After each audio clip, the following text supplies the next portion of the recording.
தேவன் தாமே இவர்களை ஆசீர்வதிப்பாராக. இன்றைய நாள் நமக்காக தெரிந்து கொள்ளப்பட்டிருக்கின்ற சத்திய வேறுபடி பரிசுத்த லூக்கா எழுதின சுவிசேஷம் 31ஆம் அதிகாரம் 26 49 நாம் வாசிக்கிறோம். பரிசுத்த லூக்கா எழுதின சுவிசேஷம் 1ஆம் அதிகாரம் 26 நாம் வாசிக்கிறோம். சங்கீதத்தின் புஸ்தகம் 36ஆம் அதிகாரம் 4வது வசனத்தை வாசிக்கலாம். சங்கீதத்தின் புஸ்தகம் 36ஆம் அதிகாரம் 4வது படுக்கையின் மேல் அக்கிரமத்தை யோசித்து நல்லதல்லாத வழியிலே நிலைத்து பொல்லாப்பை வெறுக்காதிருக்கிறான். ஆண்டவருடைய பிள்ளைகளாக இருக்கிறான். படுகையிலே நித்திரையில் இருக்கும்போதே தேவையில்லாதவைகளை சிந்தித்துக் கொண்டிருக்கிறோம். தேவையில்லாதவைகளை சிந்தித்துக் கொண்டிருக்கும் போது எதை வெறுக்காதிருப்பார்களாம்? தேவையில்லாதவையெல்லாம் சிந்தித்துக் கொண்டிருக்கும் போது எது எது பொல்லானதோ அதையெல்லாம் வெறுக்காமல் எண்ணிக்கொண்டிருக்கிறோம். நலமல்லாத வழியிலேயே அவர்கள் சிந்தித்துக் கொண்டிருக்கிறது. நலமில்லாத பாதைகளையே நடந்து கொண்டிருக்கிறது. தேவையில்லாத சிந்தனைகளை செய்து கொண்டு எதை வெறுக்கணுமா? பொல்லாப்பானதை வெறுக்காத அப்படியே சிநேகம் பண்ணி கொண்டிருக்கிறது. ஆண்டவருடைய பிள்ளைகளாக இருக்கிற நாம் ஆண்டவருடைய சமூகத்திற்குள் நாம் நித்திரையிலே நிற்கும்போது தூக்கம் வரவில்லை என்று சொன்னால் ஸ்தோத்திரத்தை எடுத்து கற்றுக்கொள்ளுங்கள். தோத்திரம் தோத்திரம் தோத்திரம் என்று சொல்லுங்கள். கழுதையிலே உங்களுக்கு தூக்கம் வந்தது இல்லை என்றால் அங்கே நமக்கு உலகத்தின் சிந்தனை தான் உள்ளே போட்டுக்கொண்டு வாட்டிக்கொண்டது. ஆண்டவருடைய அன்பும் ஆண்டவருடைய கருணையும் அவருடைய காரணியும் நம் இடத்தில் இருக்க வேண்டும் என்று சொன்னால் பரிசுத்த ஆவியை நிறைந்திருக்க வேண்டும். பரிசுத்த ஆவி யாரிடத்தில் இல்லையோ அங்கே இருள் சூழ்ந்திருக்கும். பரிசுத்த ஆவியை யார் பெறாமல் இருக்கிறார்களோ உயரம் சூழ்ந்திருக்கும். பரிசுத்த ஆவியை பக்கத்தில் யார் சேராமல் இருக்கிறார்களோ அவர்களுக்கு எல்லா தீமைகளும் உருவாக்கி கொண்டே இருக்கும். நிமிடத்திற்கு நிமிடம் தீமைகளை உருவாக்கி கொண்டே இருக்கும். பரிசுத்த ஆவியானவர் உள்ளத்திலே வரும்போது என்ன நடக்கும் என்பதை நாம் பார்க்கிறோம். இதோ லூக்கா எழுதின சுவிசேஷம் 1ஆம் அதிகாரம் 41 நாம் பார்க்கலாம். லூக்கா எழுதின சுவிசேஷம் 1ஆம் அதிகாரம் 41வது வசனம். எலிசபெத் மரியாளுடைய வாழ்த்துதலை கேட்டபொழுது அவளுடைய வயிற்றில் இருந்த பிள்ளை துள்ளிற்று. ஆண்டவருடைய நாமத்தை பார்க்கிறோம். அவருடைய வயிற்றில் இருக்கின்ற குழந்தை அப்படி துள்ளி குதித்துதான். அந்த வாழ்த்துதல் எப்படிப்பட்டதா இருந்தது? அடுத்ததை வாசிக்கலாம். துள்ளி குதித்தது. ஆண்டவருடைய சமூகத்திற்குள்ளே யார் ஒருவர் பரிசுத்த ஆவியில் இருக்கிறார்களோ நிறைந்திருக்கிறார்களோ அவர்கள் சொல்லுகின்ற வார்த்தை வயிற்றுக்குள்ள உள்ளமெல்லாம் கழிபோர ஆரம்பித்து விடுகிறது. உள்ளமெல்லாம் கழிபோர ஆரம்பித்து விடுகிறது. ஆண்டவருடைய நாமத்திற்கு அதுதான். கர்த்தருடைய நாமம் அதுதான். பரிசுத்த ஆவியில யார் நிறைகிறார்களோ அவர்களுக்கு உடலெல்லாம் அப்படி உள்ளரித்து போகும். அங்கே உள்ளம் எல்லாம் கழிவோர ஆரம்பிக்கும். செயலிழந்து போகின்ற எல்லாம் உடம்புகள் சரீரங்களும் செயல்களை உருவாக்கக்கூடியது எது என்று சொன்னால் பரிசுத்த ஆவியானவர். எந்த மருந்தும் எந்த ஒரு மாத்திரையும் எந்த ஒரு மெடிசனும் அங்கே தேவைப்படாது. இது எல்லாவற்றையும் ஜெயிக்கக்கூடியது எதுவென்று சொன்னால் அந்த பரிசுத்த ஆவியானவர் யாருக்குள்ளே செயல்பட துவங்குகிறாரோ அங்கே எல்லாமே புதுப்பிக்கப்படுகிறது, மறுரூபமாக்கப்படுகிறது. நீ பரிசுத்த ஆவியை வெறுத்து பரிசுத்த ஆவியை குற்றம் சொல்லி பரிசுத்த ஆவியை நீ வெறுத்து வெறுப்பு அடைந்தால் நீ இருளிலே சூழ்ந்து கொண்டு அமர்ந்து கொள்ள வேண்டாம். எப்பொழுது நாம் துயரமான நிலைகளில் நாம் ஜீவித்துக் கொண்டிருக்கிறோமோ இருளும் ஆண்டவருடைய நாமம் வெளியேற்றப்பட்டு அங்கே இருள் சூழ்ந்து நிற்கும். தேவன் நம்மோடு இருந்தால் இருள் வெளியேற்றப்பட்டு ஒளி அங்கே சூழ்ந்து கொள்ளும். நீர் என்னை இருந்து விட்டால் வெறும் கையால் சிங்கத்தை கிழித்திடுவேன் என்று சொல்லுகிறான். ஆண்டவருடைய பரிசுத்த ஆவி சிம்சோனின் மேலே இறங்குகின்ற பொழுது அவன் அந்த வெறும் கையாலேயே அந்த சிங்கத்தை கிழித்தெறிந்தான். அருள் யாருக்குள்ளே இருக்கிறதோ அவர்கள் எல்லா பலமும் பெற்றிருப்பார்கள். அருள் யாருக்குள்ளே இருக்கிறதோ அவர்கள் எல்லா நன்மைகளுக்கும் பாத்திரவான்களாக இருப்பார்கள். ஆண்டவருடைய அருள் யாருக்குள்ளே இருக்கிறதோ அவர்கள் வாயிலிருந்து அருள் பொழிகிறது. தேவனுடைய ஆவி யாருக்குள்ளே இருக்கிறதோ அவர்களுடைய நாவிலிருந்து அருள் பொழிகிறது. இதைத்தான் நாம் இங்கே பார்க்கின்றோம். ஒரு பெண் வாழ்த்துதல் தெரிவிக்கப்படும் போது வயிற்றுக்குள்ளே இருக்கின்ற அந்த குழந்தை அப்படியே துள்ளி குதிக்கிறது என்று சொன்னால் அதன் காரணம் அதனுடைய வார்த்தைகள் அல்ல, அதற்குள்ளிருந்து செயல்பட்ட பரிசுத்த ஆவியானவருடைய உந்துதல். அந்த பரிசுத்த ஆவியானவர் யாருக்குள்ளே செயல்பட இருக்கிறாரோ இறங்குகிறாரோ அவர்கள் புதுப்பிக்கப்படுகிறார்கள். பரிசுத்தம் இல்லை என்று சொன்னால், தேவனுடைய அருள் இல்லை என்று சொன்னால், தேவனுடைய ஆவி யாருக்குள்ள பிரவேசிக்க தாமதிக்கிறது என்று சொன்னால், அவர்கள் துன்பத்தின் எல்லையிலே விழுந்து கிடப்பார்கள். துன்பத்தின் எல்லைகளை விழுந்து கிடப்பார்கள். பரிசுத்த ஆவியை பெறாமல் யார் விலக்கி நிற்கிறார்களோ அத்தனை பேரும் அதைத்தான் அங்கே செய்து கொண்டிருப்பார்கள். எத்தனை கற்றாலும் தேவா பக்தி ஏதும் மற்ற பாவி, எவ்வளவு புத்தி கேட்டும் அவ்வளவு கதிதோஷி. எத்தனை கற்றாலும் தேவா பக்தி ஏதும் மற்ற பாவி, எவ்வளவு புத்தி கேட்டும் அவ்வளவு கதிதோஷி. எத்தனைதான் ஆண்டவருடைய சத்தியத்தை கேட்டாலும் அத்தனையும் விட்டுவிட்டு நாம் வெறுமையிலே அமர்ந்தால் பரிசுத்த ஆவி நம்மை எப்படி ஒன்று சேரும், நெருங்கி வரும். நீ ஒவ்வொரு செயல்பாடுகளையும் செய்கின்ற பொழுதெல்லாம் தேவன் உன்னோடு பேசிக்கொண்டிருப்பார். நீ எவைகளை செய்ய வேண்டும் என்று நீ யோசிக்கின்றாயோ அந்த செயல்பாடுகளுக்குள்ளே தேவன் உன்னோடு பேசிக்கொண்டிருப்பார்.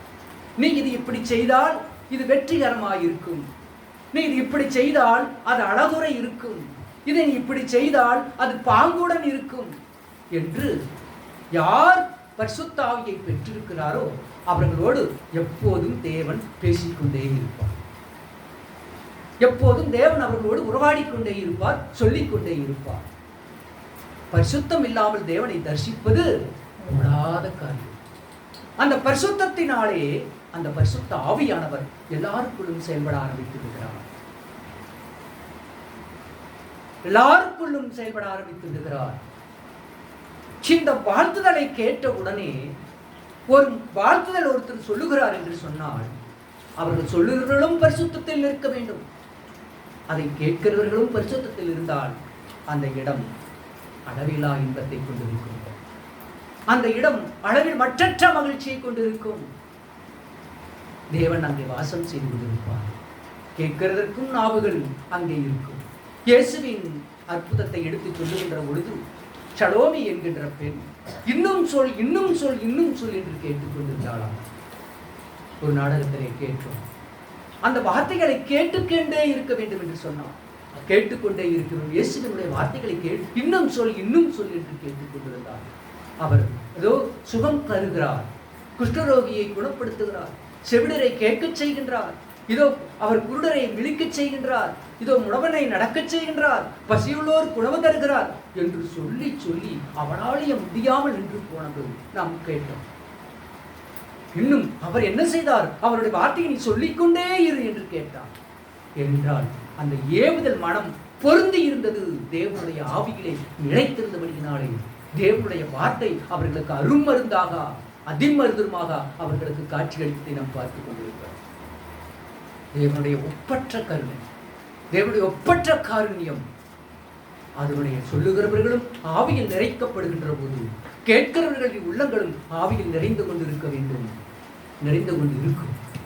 என்றால் நீதியின் பாதையில் ஜீவன் உண்டு, அந்த பாதையில் மரணம் இல்லை. நீதியின் பாதை, நீதியின் ஒளி, நீதியின் சத்தம். அங்கே மரியாளுடைய சத்தத்தை கேட்டு எலிசபெத்தின் வயிற்றிலே இருந்த குழந்தை துள்ளி குதித்ததை பார்க்கின்றோம். ஆண்டவருடைய பிள்ளைகளை பார்க்கிறோம். இந்த சத்தம் அங்கே எப்படி வருகின்றது? அந்த சத்தத்தை கேட்ட மாத்திரத்திலே அந்த குழந்தை துள்ளுகிறது. இது அப்படியே அமர்ந்து கொண்டிருக்கவில்லை. இது அந்த சத்தத்தை அவர்கள் சொல்லுகிறார்கள், ஒரு வயிற்றில் இருக்கிற குழந்தை அங்கே துள்ளுகிறது, இதோடு நின்று விடவில்லை. அது 42வது வசனம் என்ன சொல்லுகிறது?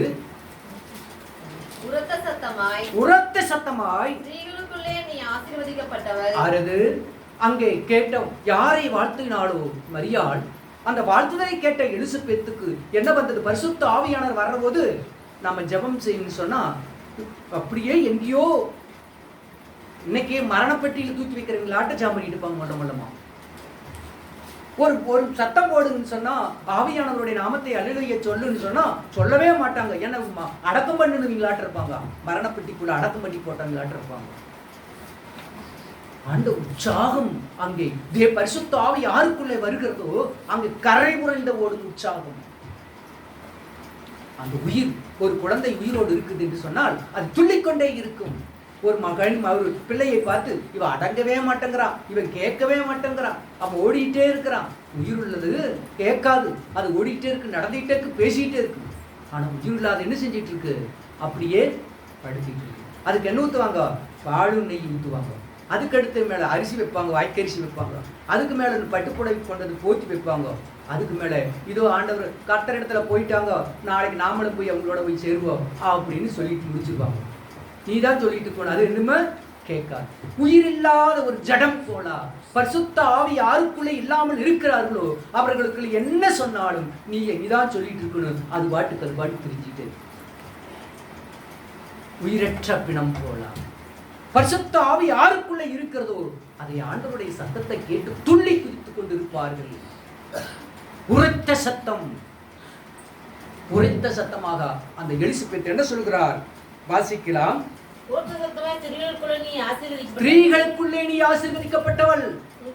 வயிற்றுக்குள்ள ஒரு குழந்தை துள்ளி குதிக்கின்ற ஒரு ஸ்திரீயானவள் அங்கே சொல்லுகின்ற எலிசபெத்தினுடைய தாயாரானவர்கள் சொல்லுகிறார்கள், நீ ஸ்திரீகளுக்குள்ளே ஆசீர்வதிக்கப்பட்டவள். பத்தீரா, உலகத்தால் அருவருக்கப்பட்ட குழந்தையாக வயிற்றிலே சுமந்து கொண்டிருக்கிறார்கள். யாருமே கல்யாணம் செய்யாத ஒரு பெண் வந்து அங்கே கற்பமாய் இருக்கிறார் சொன்னால் எந்த உலகத்தின் மனிதர்களும் ஏற்றுக்கொள்ள மாட்டார்கள். ஆனால் ஆவியானவருடைய பிள்ளைகள் ஆவிகளில் நடக்கிறதை அறிந்து கொண்டபடியினாலே அவர்கள் சொல்லுகிறார்கள், ஸ்திரீகளுக்குள்ளே நீ ஆசீர்வாதமாக்கப்பட்டு இருக்கின்றாய். அடுத்தது என்ன சொல்லுகிறார்? உன்னுடைய கற்பத்தின் கனியும் ஆசீர்வதிக்கப்பட்டு இருக்கிறது. நான் மட்டும் வயது சென்றவளே, நான் ஒரு கற்பத்தை அவளும் சுமந்து கொண்டிருக்கிறேன்.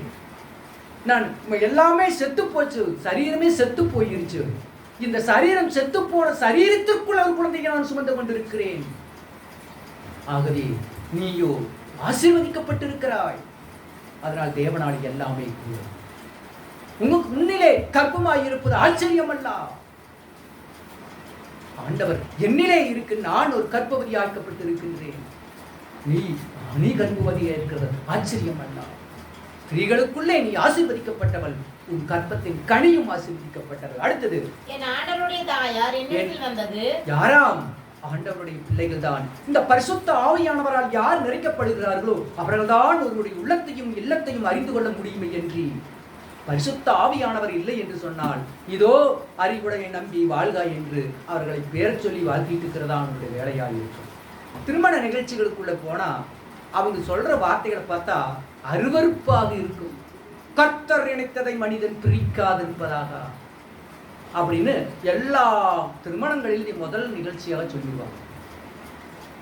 காணாவூர் கல்யாணத்தை மட்டும் நடத்திடுவாங்க. கர்த்தர் இணைத்தது ஒரே சரீரமாய் இருக்கிறார்கள் என்று சொல்லிட்டு இருப்பாங்க. இதைத்தான் ஒரு திருமண காட்சி வழக்கமாக பேசுகின்ற ஒரு வழக்கத்தின் மத்தியமாக பேசிக்கொண்டிருப்பார்.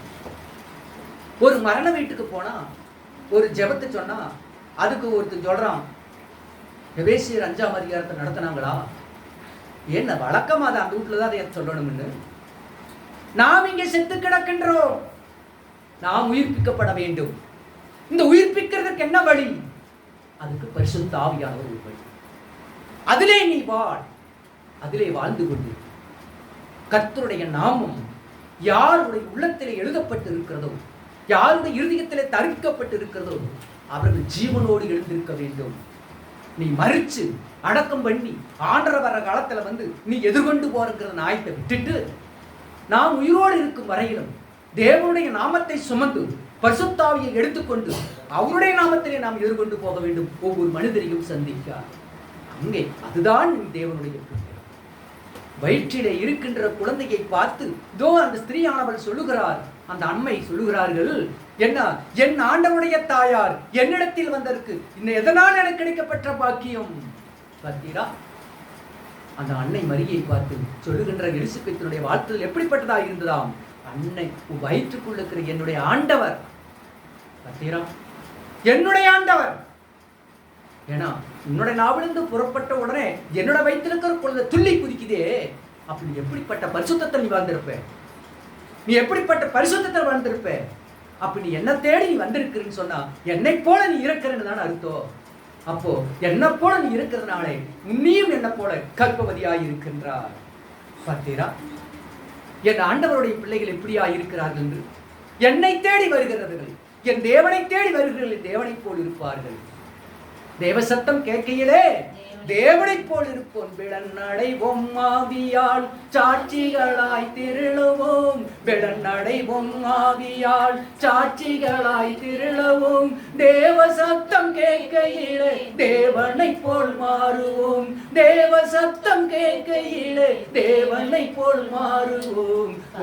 மனம் களி கூற கர்த்தராவி ஊற்றுகிறார். கர்த்தராவி ஊற்றுவதால் எங்கள் உள்ளம் உயிர்க்குதே. கர்த்தராவி ஊற்றுவதால் எங்கள் உள்ளம் இருக்குதே. எழுந்து வரும் சேனையாய் ஒன்றாய் கூடி திரளுவோம். எழுந்து வரும் சேனையாய் ஒன்றாய் கூடி திரளுவோம். ஏகமுழக்க அக்கினியாய் எழுந்து பரம் சேருவோம். ஏகமுழக்க அக்கினியாய் எழுந்து பரம் சேருவோம். எழுந்து வரும் சேனையாய் ஒன்றாய் கூடி திரளுவோம். ஆண்டவருடைய பிள்ளைகள் ஒவ்வொருவருக்குள்ளும் அந்த ஆனந்தத்தை, அந்த அனுபவத்தை, அந்த ஆவியின் நிறைவை, அந்த உள்ளத்தினுடைய மகிழ்வை கொண்டாடி கொண்டிருப்பார்கள். இதைத்தான் அங்கே அவர்கள் சொல்கிறார், என்னுடைய தாயார். அந்த வயிற்றுக்குள் ஒரு குழந்தை யாராமா? என் ஆண்டவருடைய தாயார் நீ, என் ஆண்டவரை சுமந்து கொண்டிருக்கின்றாய் என்று அந்த பரிசுத்தாவியில் நிறைந்து அந்த எலிசபெத் அங்கே சொல்லுகின்ற அந்த வார்த்தையை நாம் அங்கே பார்க்கின்றோம். என் ஆண்டவருடைய தாயார் என்னிடத்தில் வருவதற்கு எதனால் எனக்கு கிடைத்தது இந்த பாக்கியம் என்று சொல்லுகிறார். அன்பிற்கினியா என் தனமே, ஆவிக்குரிய பிள்ளைகளே, கர்த்தரால் வளர்க்கப்படுகிறே, கர்த்தரால் ஆசீர்வதிக்கப்பட்டவர்களே, நீங்களும் ஒருவருக்குள் ஒருவர் இவ்விதமாக ஜீவிக்கப்பட வேண்டும் என்பதை என்னுடைய ஆவலாக இருக்கிறது. நீ போகும்போதே உன்னை சந்திக்கிறவர்களும் உன்னை போல் இருக்கும்படிக்கு அவன் அப்போஸ்தலனாகிய பவுலடியார் சொல்லுகிறார், இதோ என்னை போலாகுங்கள், என்னை போல் ஆக வேண்டும் என்று நான் எப்போதும் உங்களை குறித்து என் தேவனிடத்தில் நான் தியானித்துக் கொண்டிருக்கிறேன்.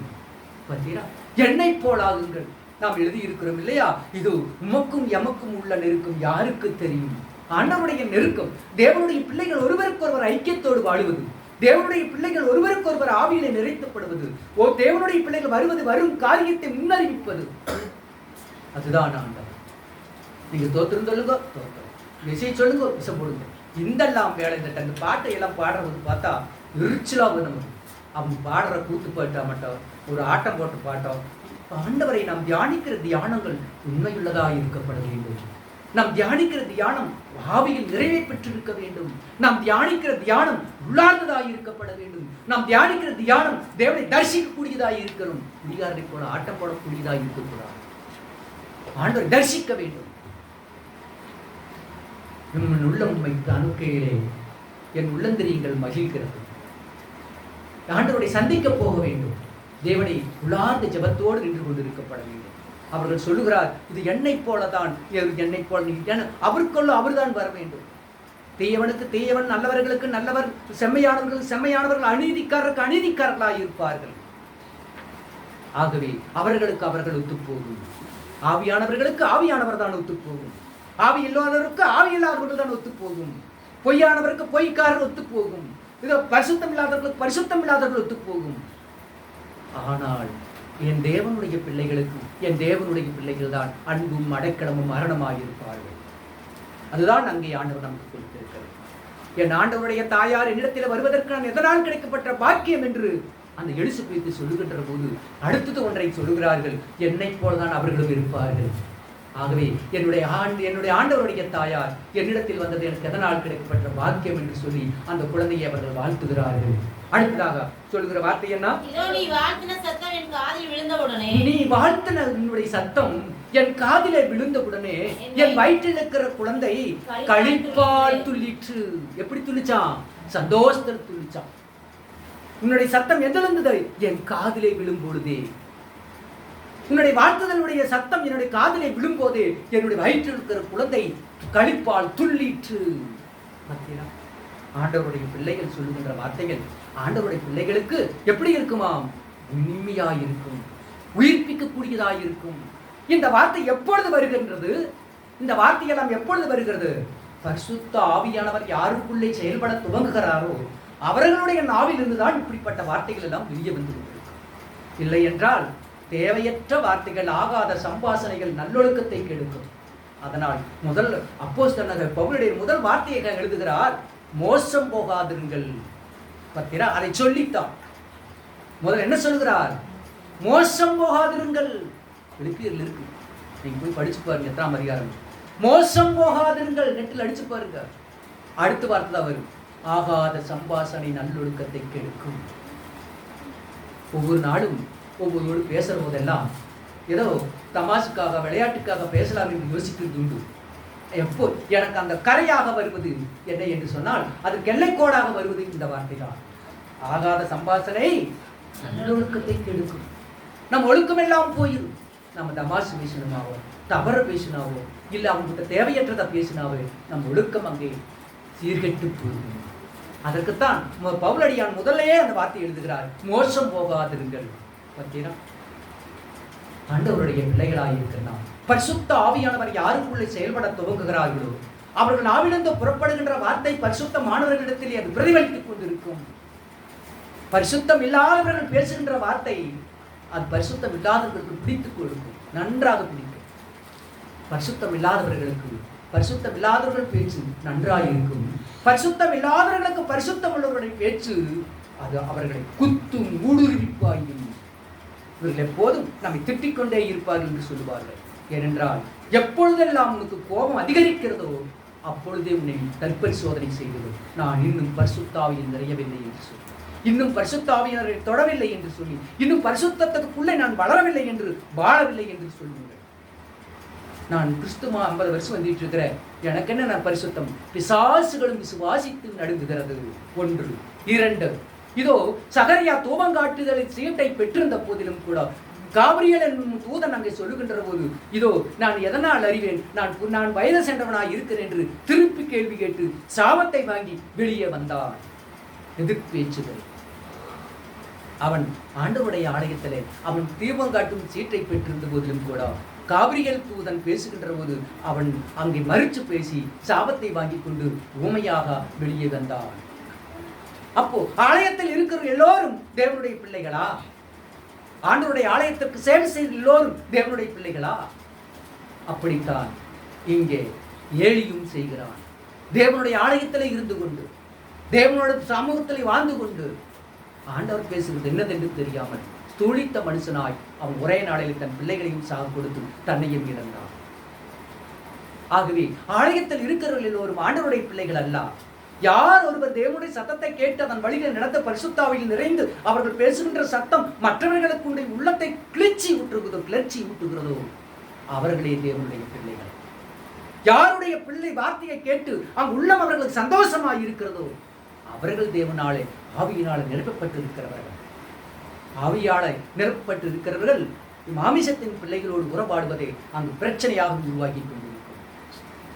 ஆவியின் பிள்ளைகளோடு வாழ்கின்ற போது அங்கு ஏக சந்தோஷமாக இருக்கும். ஆண்டவருடைய சமூகம், கர்த்தருடைய சமூகம் பரிசுத்த ஆவியினாலே நிறைகின்ற பொழுது இந்த அம்மா பேசுகின்ற வார்த்தை என்ன? என் ஆண்டவருடைய தாயார் என்னிடத்தில் வந்தது எனக்கு எதனால் கிடைக்கப்பட்ட பாக்கியம் என்று சொல்லுவது மாத்திரமல்ல, உன்னுடைய வாழ்த்துதலின் சத்தத்தை கேட்டவுடனே என் வயிற்றில் இருக்கிற குழந்தை துள்ளி கழிப்பால், துள்ளி குத்து சந்தோஷத்தினாலே. நின்றுல, சும்மா நின்றுல, எப்படியா?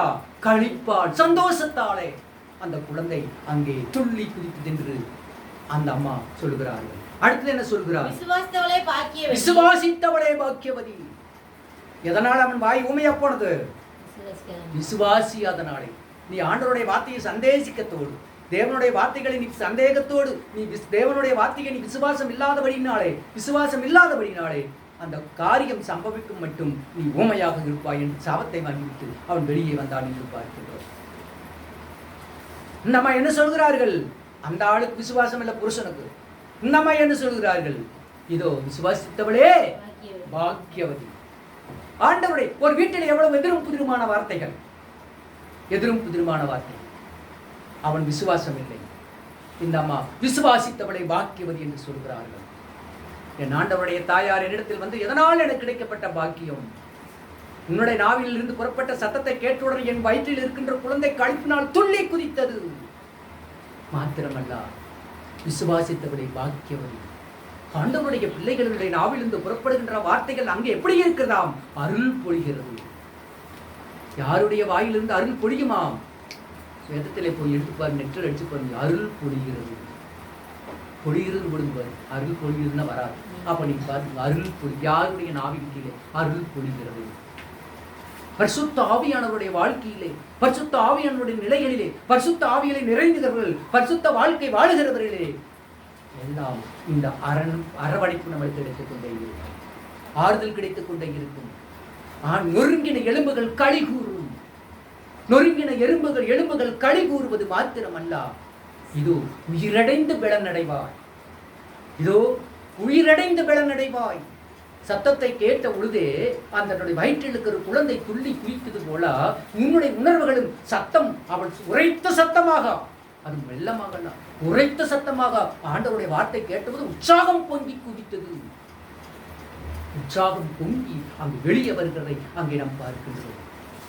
அடுத்து அவர்கள் சொல்கிறார்கள், அவளுக்கு சொல்லப்பட்டவை நிறைவேறும் என்றால். கர்த்தராலே விசுவாசித்தவளை பாக்கியவதி, கர்த்தராலே சொல்லப்பட்டது நிறைவேறும் என்று சொல்லி அங்கே எப்படி நடக்கும் என்று புருஷன் கேட்டா, இங்க அம்மா சொல்றாங்க, எலிசபெத் அம்மா, விசுவாசித்தவளே பாக்கியவதி, கர்த்தரால் சொல்லப்பட்டவர்கள் நிறைவேறும் என்றார். பார்த்தீரா அந்த குடும்பத்தில் எப்படி இருக்கும்? உள்ள போய் நீ கோபம் காட்டினா மட்டும் நீ தேவனுடைய பிள்ளையாகி விட முடியுமா? தேவனை சந்தேகிக்கிறவளாக இருந்தார். ஆனால் வெளியே நின்று ஆண்டவருடைய சமூகத்தை நோக்கி கெஞ்சிக் கொண்டிருந்தார் எலிசபெத்து. அவர்கள் சொல்கிறார்கள், நீ உள்ளே போய் என்ன பிரயோஜனம்? ஆண்டவருடைய சமூகத்துக்கு வெளியே இருந்து கர்த்தருடைய நீதியை நடப்பித்த ஒரு பெண்ணாக அந்த எலிசபெத் அங்கே வாழுகிறார்கள்.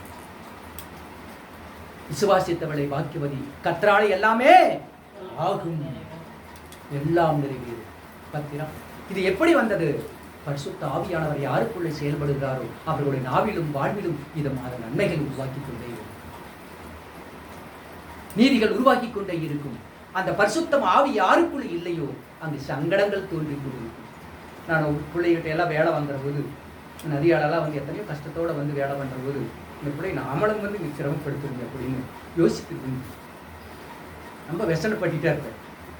ஆனால் அந்த பிள்ளை அவ்வளோ சந்தோஷம் வந்து அந்த வேலையெல்லாம் செஞ்சுட்டு போயிட்டு, நம்ம யோசிக்கிறது உண்டு, நாம் வந்து அவ்வளோ கஷ்டப்பட்டுட்டு அங்கே போயிட்டு வந்து வீட்டு தொல்லை இல்லாத அந்த தொல்லையில் இந்த தொல்லையெல்லாம் இருக்குது, நம்மளும் போய் அந்த பிள்ளைக்கு இப்படி கொடுக்குறாம வேலை அப்படின்னு மனம் ரொம்ப வேதனைப்பட்டுட்டே இருக்கேன். ஆனால் நான் யோசிக்கிறது உண்டு, தேவ பலம் அவர்களை பூரணப்படுத்தி கொண்டிருக்கிறது, இது பூர்ணப்படுத்தி கொண்டே இருக்குது. அந்த புலனுக்கு திடனும் ஆண்டவர் கொடுத்து கொண்டே இருக்கிறார். அந்த திடனும் பிளனும் அவர்களுக்குள்ளே அந்த தேவனுடைய பரிசுத்த ஆவியானவர் செயல்படுகின்றபடினாலே அவர்கள் எல்லாவற்றையும் ஜெயித்து அவர்கள் ஒன்றும் தெரியாததை கூட காட்டிக்கொள்ளாமல் அப்படியே வந்து கொண்டிருக்கிறார். தேவ பலம், ஆண்டவருடைய சமூகம் தேவனுடைய பிள்ளைகளுக்கு அரணாக, கோட்டையாக, வலுவாக நின்று கொண்டு நம்மை காத்துக் கொண்டிருக்கிறது. அதுதான் பரிசுத்த ஆவியானவருடைய தன்மைகள். அடுத்ததாக அந்த அம்மா என்ன சொல்கிறார்கள்? அப்பொழுது மரியாள் ஆத்மா கர்த்தரை மகிமைப்படுத்துகிறது. ஆம், ஆண்டவர் துன்பத்தையும் துக்கத்தையும் எல்லாம் நினைக்கவில்லை. நான் என்ன யாரை, என்னுடைய ஆத்மா எதை நினைக்கிறது? என் கர்த்தரையே மகிமைப்படுத்திக் கொண்டிருக்கிறது. நான் இந்த அவமானத்தை சுமந்து கொண்டிருக்கிறேன், ஆனாலும் நான் இந்த மகிமையை யாருக்கு செலுத்துகிறேன்? என் தேவனுக்கே நான் செலுத்திக் கொண்டிருக்கிறேன். ஆண்டவருடைய பிள்ளைகளாக இருக்கிறான். இந்த நாளிலே ஆண்டவருடைய கிருபையும் உன்னதமானவருடைய அருளும் ஆவியானவருடைய திடனும் நமக்குள்ளே செயல்படும்படிக்கு அந்த பரிசுத்த ஆவியானவரை ஒவ்வொருவரும் தனிப்பட்ட முறையிலும் வீட்டிலும் கூட்டத்திலும் நீங்கள் பெரும்படிக்கு, நீங்கள் எப்பவுமே தனியாக இருக்கும்போது ஆண்டவனோடு இருக்கும்போது அவருடைய அருள் உங்கள் மேலே பொழிந்து கொண்டே இருக்கும். அதை நீங்கள் உணருங்கள், ஆவியானவரால் நிறையுங்கள். உங்களுக்கு வருகின்ற கஷ்டங்கள் எங்கே நிற்கின்றதோ கிடையாமல் போனாலும் அது உங்களுக்கு கிடைக்கும்படிக்கு தேவன் உங்களுக்கு கிட்டை கொண்டு வந்து சேர்த்துவார். மேகமண்டலத்திலே கையகல மேகம் அங்கே ஓடுகின்ற பொழுது அந்த மேகத்தினுடைய வார்த்தை அங்கே வந்தது போல, மழையாக கொட்டினது போல, சீக்கிரமாய் ரத்தை பூற்று என்று சொன்னது போல சடுதிகளே உங்களுக்கு கிடைக்கும். எட்டாத உயரத்தில் இருக்கின்றவர்கள் எல்லாம் கைகளில் கிடைக்க வேண்டும் என்றார். நீ பரிசுத்த ஆவியில் நிறைந்த தேவனிடத்தில் வாடு. இன்னைக்கு அவர் கொடுக்கிறதை கூட வேண்டாம் என்று நீ தடுப்பாய், ஆனால் நீ தடுக்க அவைகள் உண்மையில் விழுந்து கொண்டே இருக்கும். ஆசீர்வாதத்தின் நிலைகளை அடக்க யாராலும் முடியாது.